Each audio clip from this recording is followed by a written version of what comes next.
Donc, notre passage biblique aujourd'hui se trouve dans Ézéchiel, au chapitre 37, si vous avez une Bible. Le contexte de ce passage est que Ézéchiel a reçu une vision qui était une métaphore de la condition spirituelle du peuple d'Israël à son époque. Ézéchiel, au chapitre 37, c'est dans l'Ancien Testament. Au chapitre 37, au verset 1, la main, c'est une vision. Vous comprenez ce que c'est une vision. La main de l'Éternel fut sur moi, et l'Éternel me transportera en esprit et me déposa dans le milieu d'une vallée remplie d'ossements. Il me fit passer auprès d'eux tout autour, et voici, ils étaient fort nombreux, et la vallée, à la surface de la vallée, ils étaient complètement secs. Non seulement secs, mais très très secs pendant très longtemps. Et le contexte de l'armée d'Israël a été complètement détruite par les Babyloniennes et qui n'avaient que des os sur le champ de bataille. Au verset 3, il me dit, fils de l'homme, ces os pourront-ils revivre? Et je répondis, Seigneur éternel, tu le sais. Souligné, tu le sais, car nous reviendrons sur ces phrases plus tard. C'est très important, cette phrase. Il me dit, prophétise sur ces os et dites-leur, ossements desséchés, écoutez la parole de l'Éternel. Ainsi parle le Seigneur éternel à ces os, c'est-à-dire par ces os, c'est-à-dire il y a un miracle dans notre bouche. Est-ce que vous savez que tout mot que vous disiez a du pouvoir? Proverbe au chapitre 18, au verset 21, la mort et la vie sont au pouvoir de la langue. Donc la Bible nous dit dans Genèse au chapitre 1 que Dieu a créé le monde avec une parole. Avec une parole, il a créé la lumière et les ténèbres. Donc 10 fois dans la Genèse au chapitre 1, nous lisons que Dieu dit, Dieu dit, Dieu dit, Dieu dit. Il y a du pouvoir dans les paroles de Dieu. Pour créer le monde, Dieu n'a pas agité sa main, il n'a pas posé un sceptre d'or sur le sol, il a parlé, c'est-à-dire, si vous voulez, il a proclamé. Et lorsque Dieu parle, les choses prennent vie et sont ressuscitées. Et avec le Saint-Esprit en nous, nous pouvons faire la même chose. Qu'est-ce que Jésus a dit dans Matthieu au chapitre 17 au verset 20? C'est à cause de votre incrédulité, leur dit Jésus. Je vous le dis en vérité, si vous aviez de la foi comme un grain de sénévé, vous diriez à cette montagne, transporte-toi d'ici là, et elle se transporterait, rien ne vous serait impossible. Ézéchiel chapitre 37 au verset 5, voici, je vais faire entrer en vous un esprit et vous vivrez, vous reviendrez vivants. Je vous donnerai des nerfs, je ferai croître sur vous de la chair, je vous couvrirai de peau, je mettrai en vous un esprit et vous vivrez, et vous saurez que je suis l'Éternel. Je prophétisais selon l'ordre que j'avais reçu. Ézéchiel était obéissant.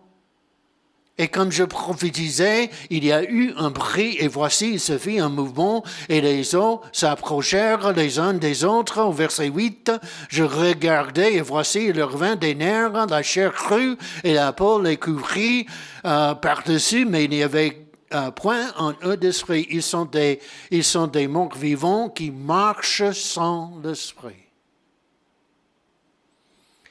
Physiquement vivants, spirituellement mort. Ça ne décrit-il pas la France aujourd'hui.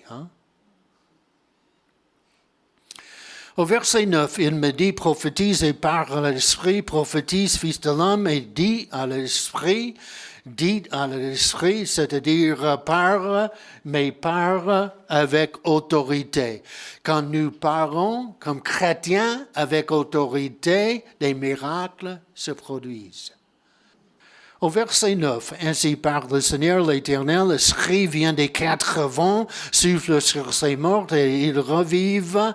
Ils prophétisaient selon l'ordre qu'il m'avait donné, et l'Esprit entra en eux, et ils reprirent vie, et se tinrent sur leurs pieds. C'était une armée numéreuse, très numéreuse, au verset 11. Il me dit, Fils de l'homme, ces eaux, c'est toute la maison d'Israël. Voici, ils disent, nos eaux sont desséchées, notre espérance est détruite, nous sommes perdus, c'est-à-dire nous sommes spirituellement secs. Finalement, le verset 12 prophétise donc et dit-leur, ainsi parle le Seigneur, l'Éternel, voici, j'ouvrirai vos sépulcres, je vous ferai sortir de vos sépulcres, ô mon peuple, et je vous ramènerai dans le pays d'Israël. Et vous saurez que je suis l'Éternel lorsque j'ouvrirai vos sépulcres, et que je vous ferai sortir de vos sépulcres, ô mon peuple. Au verset 14, je mettrai mon esprit en vous, et vous vivrez. Vous rétablirez dans votre pays et vous saurez que moi, l'Éternel, j'ai parlé et agi, dit l'Éternel, que Dieu bénisse la lecture de sa parole. Que faisons-nous quand nous nous sentons loin de Dieu? Je veux dire, nous lisons notre Bible, nous prions, nous sommes fidèles à aller à l'église tous les dimanches matins, mais Dieu semble toujours distant et éloigné de nous. De quoi avons-nous besoin? Nous avons besoin de souffle nouveau, le titre de la prédication. Et je vais commencer en nous posant 2 questions ce matin. Sommes-nous proches de Dieu? Question numéro 1, sommes-nous proches de Dieu? C'est une question simple, mais directe. Rien de compliqué à ce sujet. Sommes-nous plus proches de Dieu qu'aujourd'hui, que hier, que la semaine dernière, que l'année dernière? Et sinon, pourquoi? Et c'est une question importante. Écoutez bien ces phrases, parce que nous ne pouvons pas donner aux autres dans nos domaines spirituels ce que nous n'avons pas nous-mêmes en nous. Vous êtes là? Je ne peux pas partager la vie de Jésus avec des gens pendant une semaine d'évangélisation qui est à venir, qui va arriver si je suis mort spirituellement, sec spirituellement. Nous sentons-nous secs spirituellement, épuisés, sans vie, désespérés, prêts à quitter l'Église, notre foi? Deuxième question. Comment pouvons-nous savoir si nous sommes spirituellement secs? Nous savons que nous sommes spirituellement secs quand pendant le culte, la prédication, la louange, nous pensons à tout sauf à Dieu. En réalité, par exemple, à ce moment, pendant que vous m'écoutez, vous êtes en train de penser à ce que vous allez manger pour le déjeuner ou quelque chose au travail, que vous devez faire demain, ou un conflit dans votre maison. J'ai raison? Nous savons que nous sommes spirituellement secs lorsque nous ne pouvons pas nous souvenir de la dernière fois où Dieu a répondu à une prière spécifique.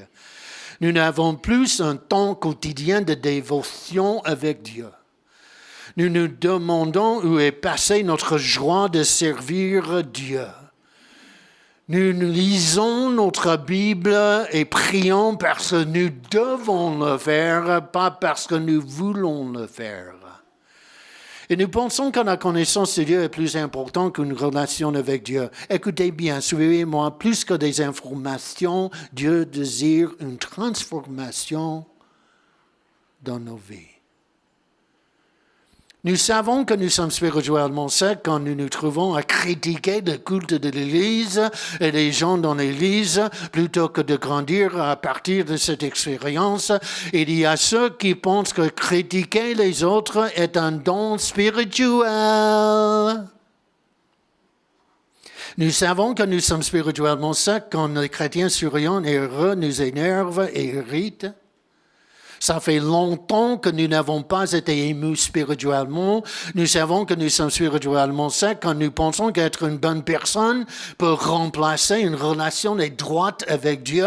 Ce n'est pas parce que je suis une bonne personne que j'ai une relation étroite avec Dieu. Éphésiens chapitre 2, verset 8, car c'est par la grâce que vous êtes sauvés par le moyen de la foi, et cela ne vient pas de vous, de moi, mais par quoi? Le don, c'est un don de Dieu. Vous me suivez? Nous savons que nous sommes spirituellement secs quand nous vivons dans l'enfance parce que nous avons été blessés et offensés. Écoutez bien, certaines personnes vivent dans un esprit de l'enfance, ils sont facilement blessés. Et c'est une réalité de la vie que nous serons blessés par les autres parce que nous sommes tous des personnes imparfaites qui essaient de notre mieux de servir un Dieu parfait. Et nous sommes toujours blessés par ceux qui sont les plus proches de nous, par ceux qui nous aimons, que ce soit dans notre famille, dans notre Église. Nous avons tous été blessés. Vous n'êtes pas le seul.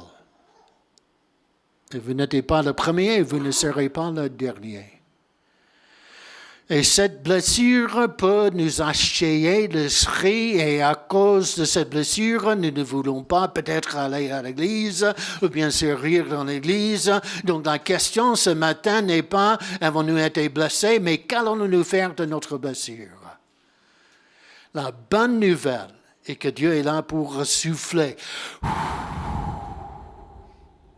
sa paix en nous quand nous sommes blessés. Psaume au chapitre 34, en verset 18, l'Éternel est près de ceux qui ont le cœur brisé et il sauve ceux qui ont l'esprit dans l'abattement. Donc Dieu, dans ce verset, dit que nous ne sommes jamais plus proches de lui que lorsque nous souffrons.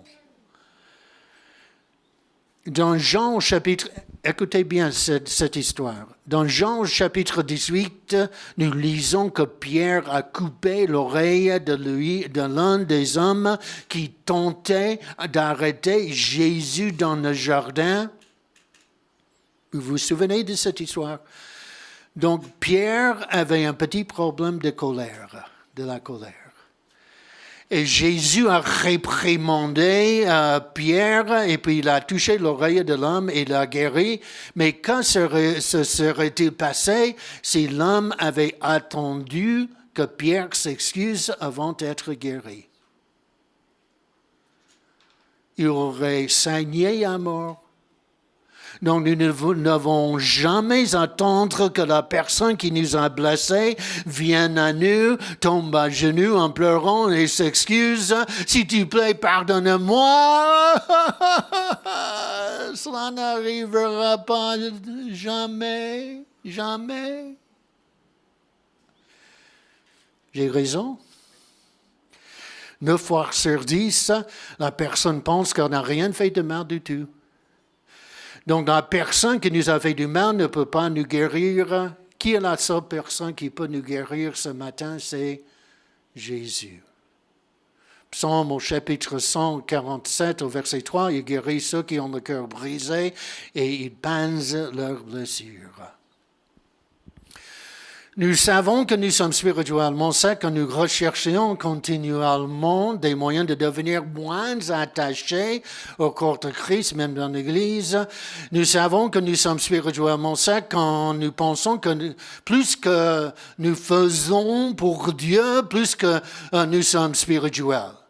Et nous disons avec fierté, je fais ceci et ceci et cela, et les pasteurs sont les pires pour dire cela. Mais qu'en est-il de Dieu? Plus important que ce que nous faisons pour Dieu, les dons de l'Esprit, c'est ce que nous sommes en Christ, le fruit de l'Esprit. Et nous hochons tous la tête et nous disons Amen, mais le vivre, c'est une autre chose. Et nous nous retrouvons religieux et en faisant des choses religieuses au lieu de chercher Dieu et sa présence. Et nous devenons des chrétiens professionnels, ce qui est une véritable tentation pour ceux d'entre nous qui ont grandi dans l'Église comme moi. Êtes-vous un chrétien professionnel? Je ne suis pas une personne religieuse, mais je suis une personne spirituelle qui a une relation personnelle avec Jésus. Osée au chapitre 6, au verset 6, « Car j'aime la piété et non les sacrifices et la connaissance de Dieu plus que les holocaustes. » Nous savons que nous sommes spirituellement secs quand nous pensons de ce suivant. Si je vais à l'église, je fais quelque chose de religieux, et si je viens à cette église tous les dimanches et m'assieds dans une chaise, d'une manière ou d'une autre, cela développera la relation dont j'ai besoin avec Dieu.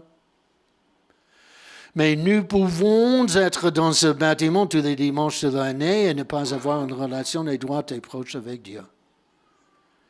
Et les pasteurs peuvent même lire la Bible pour la préparation d'une prédication plutôt que pour leur propre désir personnel d'intimité avec Dieu. Et les responsables de l'équipe de l'adoration louange peuvent se trouver à faire des répétitions à l'avance pour le temps d'adoration pendant le culte à la recherche de la perfection sans rechercher le Dieu parfait et sa présence et son onction. Et nous nous trouvons non seulement dans le besoin de la présence de Dieu, mais dans le besoin d'avoir un nouveau faim et soif de Dieu. L'Apocalypse au chapitre 2, au verset 4, Jean a écrit « Nous avons abandonné notre premier amour ».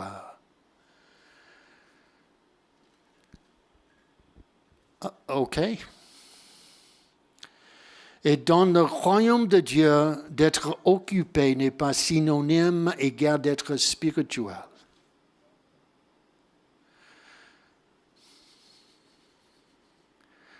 Jésus a dit dans Matthieu 11, « Venez à moi, vous tous qui êtes fatigués et chargés, je vous donnerai du repos. Prenez mon joug sur vous et recevrez mon instruction, car je suis doux et humble de cœur, et vous trouverez de repos pour vos âmes, car mon joug est doux et mon fardeau léger. » Et je peux presque entendre Jésus ajouter, « Laisse-moi souffler ma paix en toi. »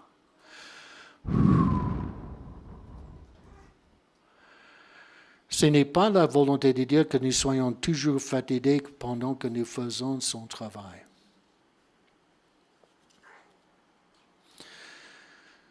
En plus, nous savons que nous sommes spirituellement secs quand nous pensons qu'en raison de ce que nous avons fait dans le passé pour Dieu, nous n'avons pas besoin de chercher Dieu dans le présent. Répétez après moi à haute voix, s'il vous plaît, hier est parti.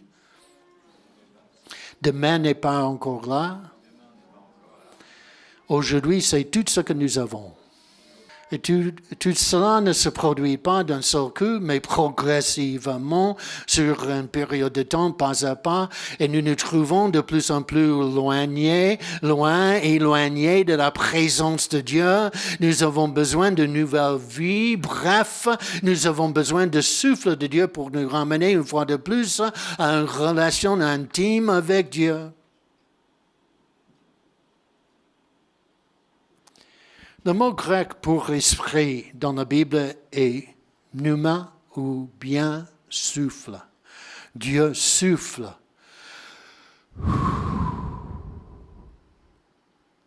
Nous respirons. Dieu souffle en nous. Nous respirons de son Saint-Esprit. Et nous voyons dans la Bible qu'avec un souffle, Dieu a créé le ciel. Psaume au chapitre 33, verset 6, les cieux ont été faits par la parole de l'Éternel et toute leur armée par le souffle de sa bouche. Genèse au chapitre 2, au verset 7, l'Éternel, Dieu, forma l'homme de la poussière de la terre. Il souffla dans ses narines un souffle de vie et l'homme devint un être vivant. Nous ne sommes pas des êtres physiques ayant une expérience spirituelle. Nous sommes des êtres spirituels ayant une expérience physique. Et nous avons besoin du souffle de Dieu dans nos vies. Dans l'Ancien Testament, Dieu était pour nous. Dans le Nouveau Testament, Dieu était avec nous en Jésus. Mais maintenant, aujourd'hui, Dieu vit en nous. Car lui, en lui, nous avons la vie, le mouvement d'être, et Actes au chapitre 17, au verset 28, Job au chapitre 33, au verset 4, l'Esprit de Dieu m'a créé et le souffle de Dieu Tout-Puissant m'anime. Jean au chapitre 20, au verset 22, après ces paroles, il souffla sur eux et leur dit, recevez le Saint-Esprit. Donc, ce que nous avons besoin dans cette Église, dans les églises en France, c'est d'être renouvelés dans notre esprit. Nous devons vivre à nouveau le souffle de Dieu.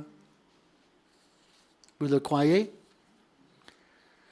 Nous ne devons jamais sous-estimer la puissance du Saint-Esprit et le souffle de Dieu dans nos vies. Pourquoi? Parce que nous ne pouvons changer personne. Pendant la semaine d'évangélisation qui vient, rappelons-nous cela.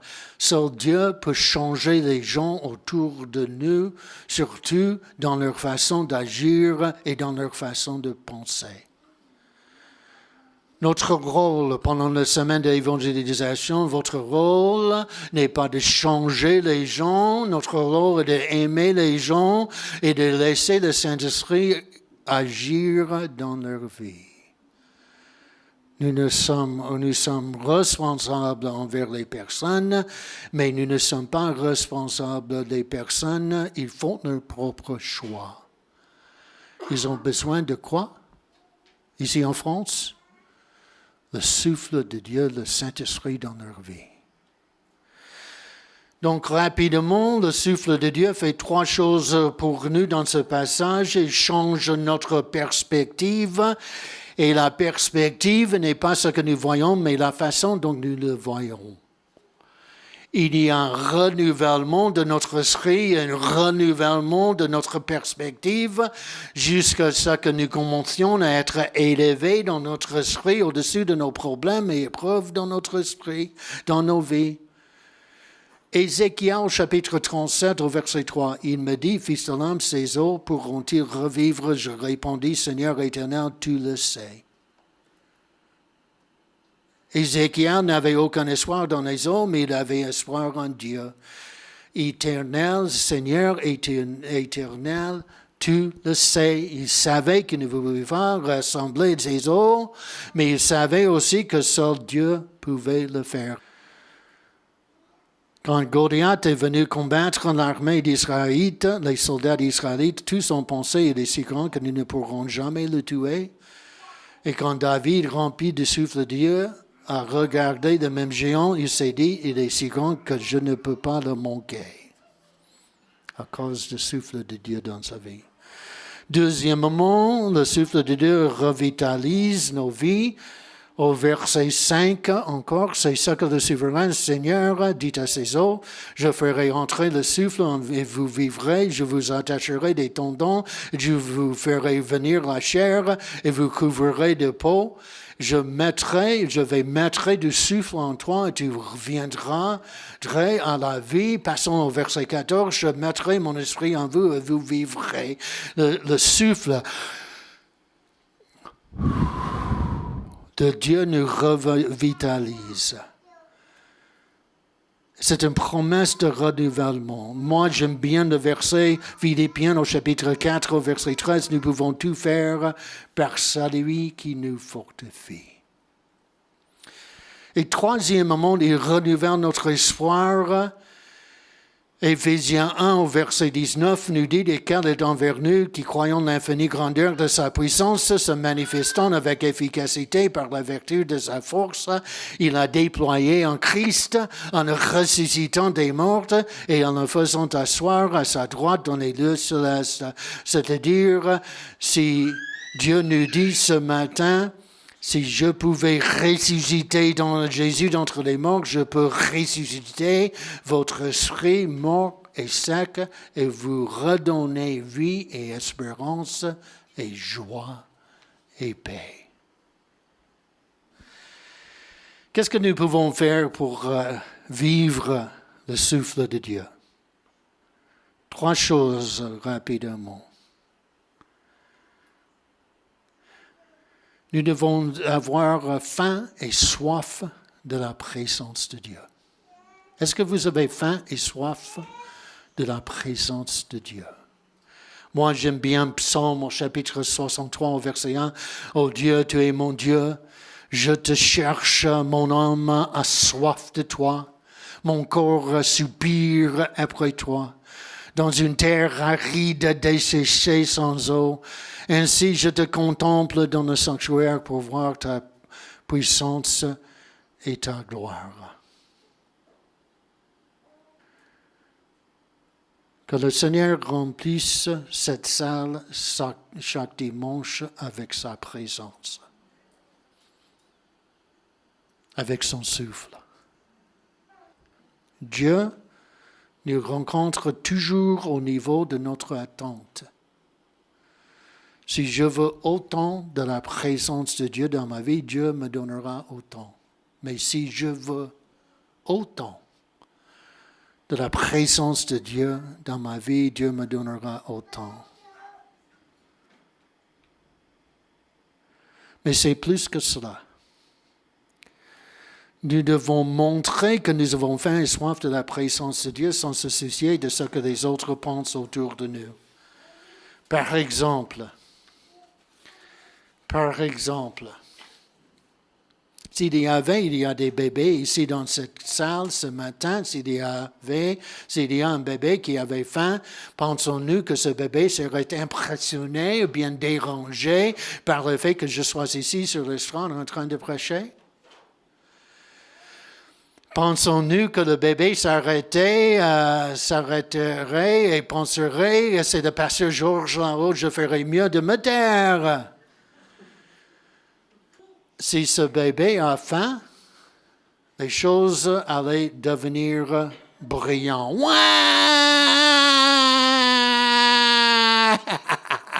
Il me regarde. À juste titre, hein? Et pensons-nous que les bébés seraient anxieux de savoir qui le regarde, qui l'écoute, ou ce que font les adultes aussi spirituels que cela puisse être? Non, ce bébé va montrer sa faim et sa soif parce que tout ce qu'il sait, elle sait, et que ce qui suit, si je n'ai pas de nourriture, d'aide tout de suite, je vais mourir. Matthieu au chapitre 21, alors les aveugles et les boiteux sont venus à lui dans le temple, il les a guéris. Mais quand les principaux sacrificateurs et les scribes ont vu les choses merveilleuses qu'il a faites, et les enfants, criant dans le temple et disant Hosanna fils de David, ils sont indignés et lui ont entendu ce que ceux-ci disent, et Jésus leur dit, oui, écoutez bien s'il vous plaît, n'avez-vous jamais lu de la bouche des bébés et des nourrissons, vous avez une louange parfaite. Donc, le mot grec pour crier dans ce passage ne fait pas référence à des petits cris de joie polis, ou bien des sanglots doux. Cela signifie littéralement crier, appeler à haute voix, s'exclamer, hurler, implorer. Donc, pendant des périodes dans nos vies, des saisons, moi j'aime bien les mots saison. Pendant des saisons de sécheresse dans nos vies, nous devons mettre à côté tous les clichés religieux et les phrases qui nous semblent justes, et nous devons crier simplement à Dieu, je me sens si vide, je suis rien sans toi, j'ai besoin de toi dans ta présence, s'il te plaît, souffle sur moi, je n'arrêterai pas de crier jusqu'à ce que tu souffles sur moi, vous me chercherez, vous me trouverez quand vous me cherchez de tout votre cœur. Nous devons montrer notre faim et notre soif de Dieu en le louant. Et finalement, nous devons prendre la responsabilité personnelle de devenir intime avec Dieu. Psaume au chapitre 139, au verset 23, « Sonde-moi, ô Dieu, et connais mon cœur. Éprouve-moi et connais mes pensées. Regarde si je suis sur mauvaise voie, et conduis-moi sur la voie de l'éternité. » Si je ne suis pas proche de Dieu, ce n'est pas la faute de Dieu, c'est ma faute. Même comme Église.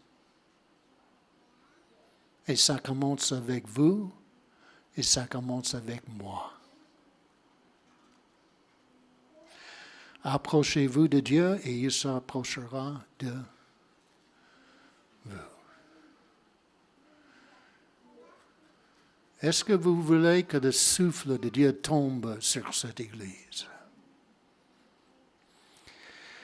Maintenant, comme un symbole que nous prenons la responsabilité de chercher Dieu et sa présence, un souffle de nouveau, sans hésitation, je vous demande de vous lever. Et en vous levant, vous êtes en train de dire, je veux avoir davantage faim et soif de Dieu et sa présence.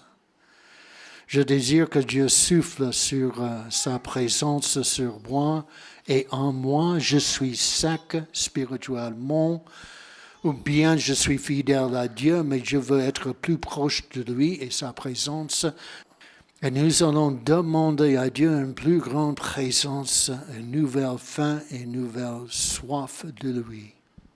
Prions maintenant. Demandons à Dieu une nouvelle soif et une nouvelle faim pour sa présence, le souffle de Dieu. Le souffle de Dieu, la présence de Dieu. On peut enseigner la théologie jusqu'à le retour de Jésus-Christ. Mais on a besoin d'un équilibre, d'avoir la présence de Dieu aussi. Le souffle de Dieu dans nos vies au quotidien.